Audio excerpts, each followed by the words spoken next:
Welcome to the Insights from the Inside Executive Summary. The Executive Summary is an edited version of the episode that features the best bits of knowledge from our guests' insights about technology, digital products, and much more. If you like the content, you can find a link to the full episode in the description below.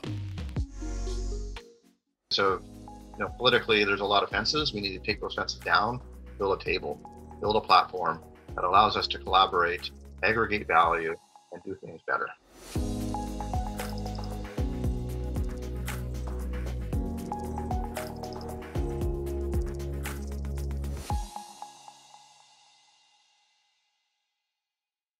Hey there, and welcome to Insights from the Inside by Modyo.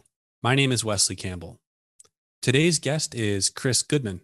Chris Goodman has over 30 years of experience in IT, with over 20 years of experience working specifically in financial services, and has a very interesting perspective, not only at this crossroads between those two disciplines, but also in the profound work that he does with Canadian credit unions and their systems. So what Chris does is he talks a lot about the importance of the platformization of financial institutions, not only in Canada, but also across the world. This has global effects and reach, and he claims this will have a tremendous impact, not only now, but into the future.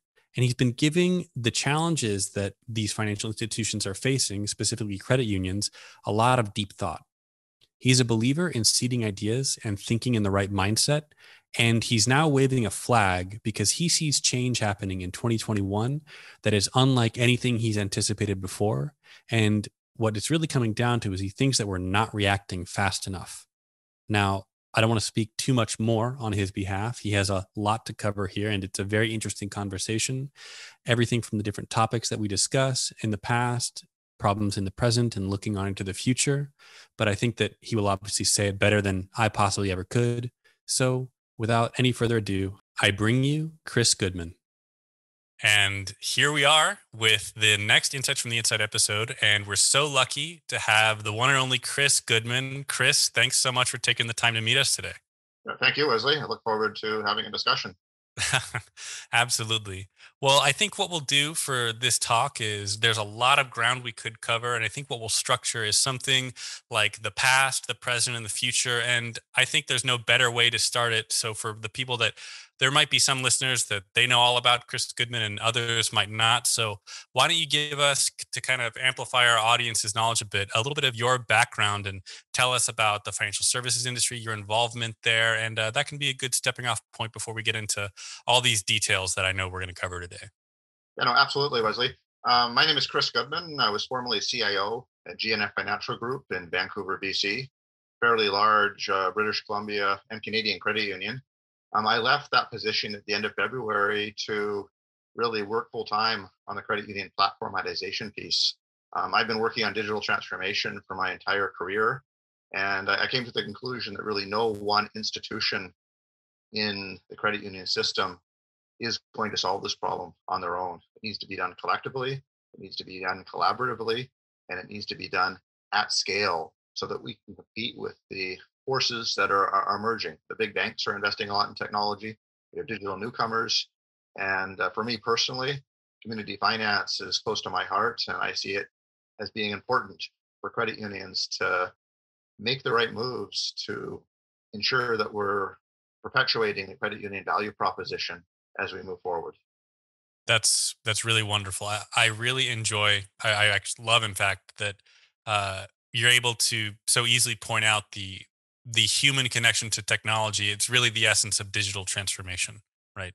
It's ultimately, we obsess over the technology part of it, but it has to do with human needs, like solving problems, and in this case, ingenuity, and how we can leverage technology to solve those problems. In fact, I believe before the talk, we had some correspondence back and forth, and we mentioned you had shared a video from something like 40 years ago, and it was a track meet, I believe, in BC, in British Columbia, and it was these young boys, high schoolers that were using computers. I mean, this must have been in the 80s, and they were using these computers to track what was going on during this sports event. And it was being heralded as, look at us, like we've got our own Silicon Valley boys here in Canada. And it's funny to think about the technology that they're using is trivial compared to what's in your back pocket right now. What we're recording over a network. I think this recording is getting saved in the cloud as we speak, which is amazing compared to the tech before. And yet it's not like these problems that we face with digital transformation, they're the problems are just self-emergently solved through more tech. I mean, we have more tech than ever, and there's still plenty of challenges, global as they may be. So I would ask, I guess, what's the vision that people had when they were solving digital transformation 40 years ago, when those boys were, say, recording data for a track meet, versus what we're doing now to globalize the concept of credit unions in Canada? What is the vision, the same as it was 40 years ago? Is it different now, or how do we match up? From my perspective, technology is just a tool. In the 80s, we were using technology as a tool. Today, we use technology as a tool. It excels in some areas in adding value. You have to remember that a rock, a stick, and some moss is a tool as well. You can start a fire with that. But how many people do you know who can put a fire with a stick and a rock? Not many. But it's how you use the technology. A track meet would run today on an iPhone as well. I think the difference between now and 40 years ago is connectivity. In the 80s, if Mhm. you wanted to connect a computer to another computer, you may have joined a local area network. You may have connected to another computer using a modem. Today, connectivity is everywhere, and that's really the job, and that's how we're aggregating value by taking advantage of that connectivity and delivering experiences to members that they wouldn't have otherwise. Right. Yeah, connectivity I think is part of that core solution that you see for credit unions going forward into the future, is that they have that independence, but they need to be networked. They need that connectivity. I think that's an important point. I guess we could actually tie those two together and talk about this concept today then of this core identity in relation to technology. Like what is today's technology reality for Canadian credit unions, as in terms of how they sit? Are they ahead of the game? Or are they behind? Are they somewhere in the middle? I guess today, when you look at what's required with platformization, what credit unions need is a platform which is actually a series of interconnected underlying platforms or pillars. Hmm. And if you look across the industry, there's a lot of legacy technology out there. Many credit unions signed their banking system contracts 15, 20, 25 years ago. They're legacy systems. Banking has changed. We're now looking at headless banking. Um, we're looking at, our job now is to be where our members and customers are in their journey. Members are no Hmm. longer driving to the branch for some hot coffee, um, to log on to a legacy banking system. They want you in their back pocket, wherever they are, to support them in the journeys that matter to them. So I guess we're talking a little bit about some of these other problems that I know that credit unions are facing, or when we're talking about the value of value aggregation and in fintech and more credit unions. You've mentioned this concept of sunk costs when we think about, especially with like legacy technology and what have you. Is this very prevalent? You see in credit unions, this kind of sunk cost fallacy. Absolutely, and it makes me. I think back to the first day of economics and the first day of college or university. The professor always says, "Don't make decisions based on sunk cost in economics." And Hmm. enter into the real world, and chasing sunk costs seems to be an athletic event sometimes. Um, it, and I get it. Switching is hard, but we're sort of at a point in our juncture where, okay, sure, there may be some cost, but we also need to navigate the ship to ensure that we're doing the right thing and adopting to our digital futures in the most effective manner. Yeah, a huge part of the work in adapting to the change is really convincing the minds involved that this change is necessary, it's possible, and it will improve things in XYZ way. It seems that many times people don't want to be the one that rocks the boat unless they can really have the vision to know that rocking the boat is actually going to help course correct for a better direction. Yeah. And that's the situation we're in 2021. Uh, Hmm. if we, looking out, if our industry does not change, things will be changed for us. So now I believe we're at a juncture. We can choose between a bigger piece of the pie or a smaller piece of the pie. By continuing on our current path, it'll be a smaller piece of the pie by default. By making the right decisions and working together, there's a real opportunity in front of us as well. And that's why I'm focusing on the platformization piece. I I do see the Perfect. opportunity, and I do see the opportunity to maintain the credit union value proposition and in fact make it better by using the tool of digital Mhm. in a smart manner. Right. Well, and actually, let's talk about the changing member journeys because this has kind of come up through the talk a bit. When we're talking about changing member journeys, what are we really talking about here? Because we know that there can be some things that have changed, sure, right? But in the end, when we talk about major life events in which financial institutions can support people, buying a car, going to college, buying a house, maybe having their firstborn, and everything. These are still life events. They were life events 100 years ago. Well, maybe not 100 years ago with the car. A car. Well, do I have my dates right? Yeah, more or less. But then finance being involved, heavily involved with it, versus now. Let's only go back 40 years. That'll sound better. And but so given the fact that all these experiences, people are still doing all these things. They're still buying cars. They're still going to college. What do we mean by changing member journeys? Yeah, in my mind, a member journey is no longer getting in their car, coming to your branch, coming Hmm. inside, grabbing a coffee, and sitting down to have a 45-minute application taken. That's the way things used to work. Now our job with digital is to be with the member on the journeys that matter and add our value along the way. An origination process shouldn't take 45 minutes. It shouldn't take 3 minutes. Um, there's enough information out there to make these decisions quickly and to support members along the way. The same reason why Starbucks is closing stores in a lot of vicinities because they've realized even this isn't just affecting finance; it's affecting everybody. That Oh yeah. members are no longer coming to your retail outlet. Your job is to be along with them for the ride wherever they are. Right. It's the you find out about the need of your consumer, your client, and you adapt your product and you build a product around solving that need. You don't create a product and then find where your market is. You really need to do it the other way around, as you're saying. Yeah, no, and also not just products, but creating opportunities to Hmm. build community, because that's what credit unions do in their local geographies. Pay it forward. Buy a coffee for the next credit union member that comes into a branch. Compassion-based banking. Uh, you know, That's we- great. That's honestly really great. Yeah, that's tremendous. You know, so we're it just strikes me that the way just having this conversation, there's so much opportunity. There's so much opportunity to do so much more than what I'm used to now. I mean, I'm sure that in the future, my kids are going to be having experiences or things that they don't even think twice. Say, oh, of course they do this.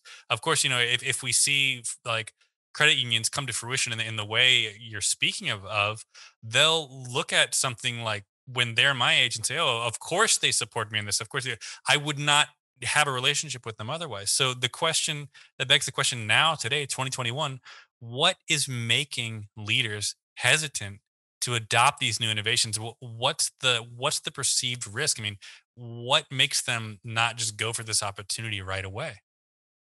I think to a certain extent, it's understanding that the opportunity is here today. I've been in digital now for 40 years, and things are changing. I can honestly say things are changing in 2021 like no other year I've experienced. Okay. Wow. 10 years ago, we used to sit around talking about digital transformation and change and that sort of thing. But now the ground is literally shifting underneath our feet. And the reason why I left the credit union system is because um, I didn't leave my passion for the credit union system. I left working for an individual credit union because there really isn't a viable solution out there when you look across the board. We need to build that. The onus is on us to build that. And we need to do that collectively if we're going to be successful due to the scale of what's required.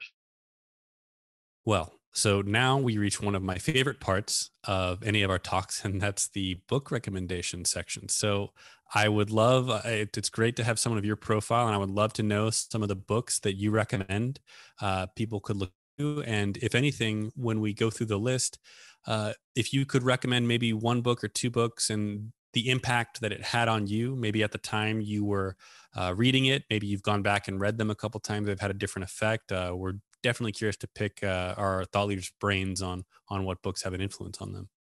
Okay, yeah, thank you, Wesley.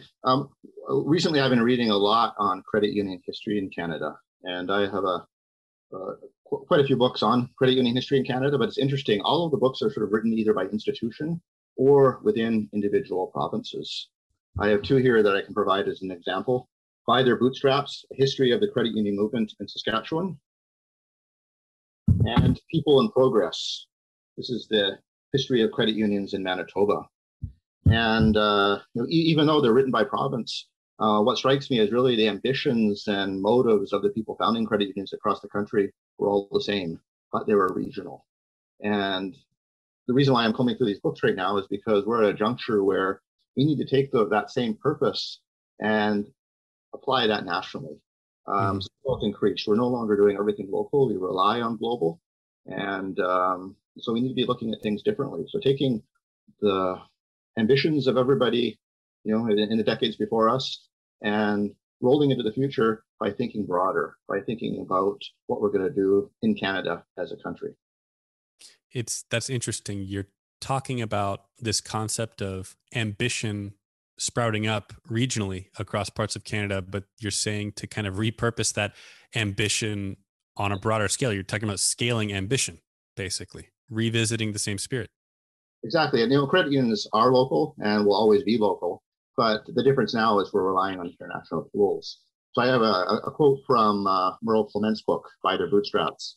Though the setting is Saskatchewan, the implications are national and international. Though the experiment was shaped by local conditions and local history, the credit union is the same tool in the hands of people anywhere, and the problem of mastering money is universal.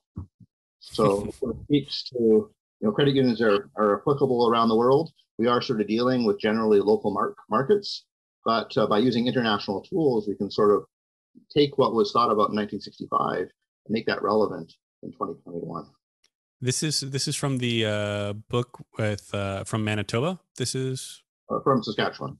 Oh, this is from the Saskatchewan history. Wow, that's great. We'll definitely follow through and get the author there. I think that's a very powerful quote to say, mastering money is universal.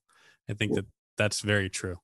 And then another quote from this book in Saskatchewan. Alan Turner, the provincial archivist of Saskatchewan in 1965, wrote, "A jubilee is properly a time for celebration, but is more than that. It is a time to honor the pioneer and the builder and to record their accomplishments.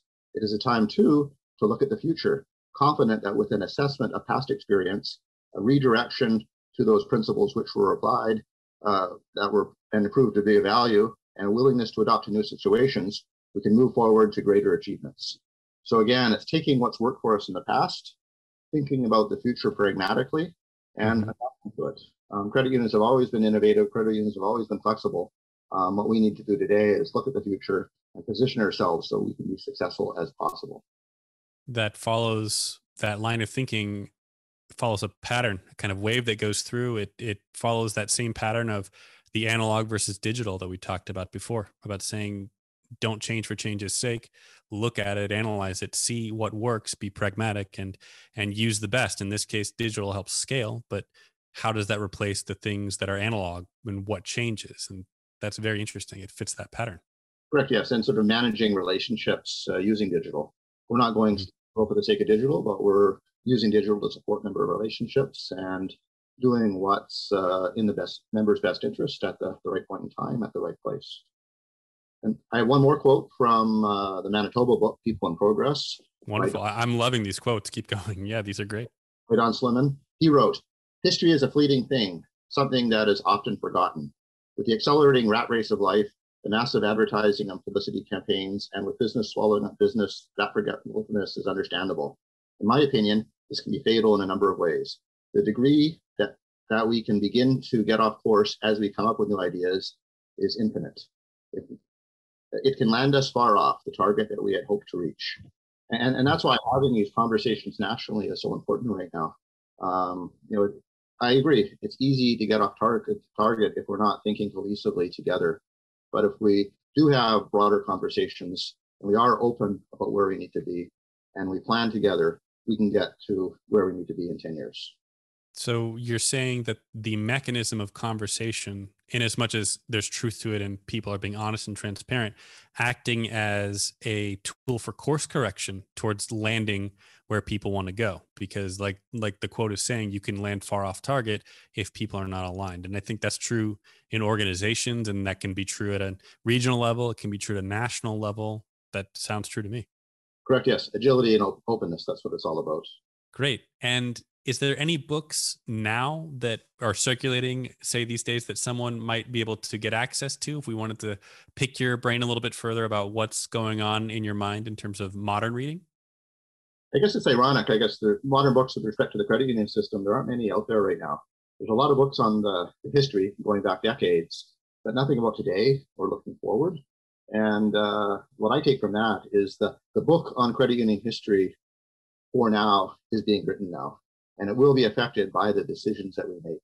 If we make good decisions and we position in the best possible manner, 10 years from now, the book on credit union history for the beginning of this century is going to be very, very positive, and it's going to be a good story for credit union members. Well, Chris, this has been absolutely tremendous. I'd be remiss if I didn't ask you for anything else you'd like to say. Any last words of wisdom you could share on our audience before we sign out here? I guess I spent a lot of time thinking about glocalization, sustainable, local, using international. And I think sometimes when we think international, we think it's outside of our control, but the world is a small place. I was having a conversation with a financial services provider based in Iceland, Maniga, and I found out during the course of the conversation that their chief solutions architect, Christoph Einerson, is genetically related to me. And I again, it just points back to the fact that the world is small. We are connected. That is going to be our reality moving forward. And by staying connected, we can all prosper in our localities. Chris Goodman, everyone. Thanks so much for being on the show. Thank you, Leslie. Appreciate the opportunity.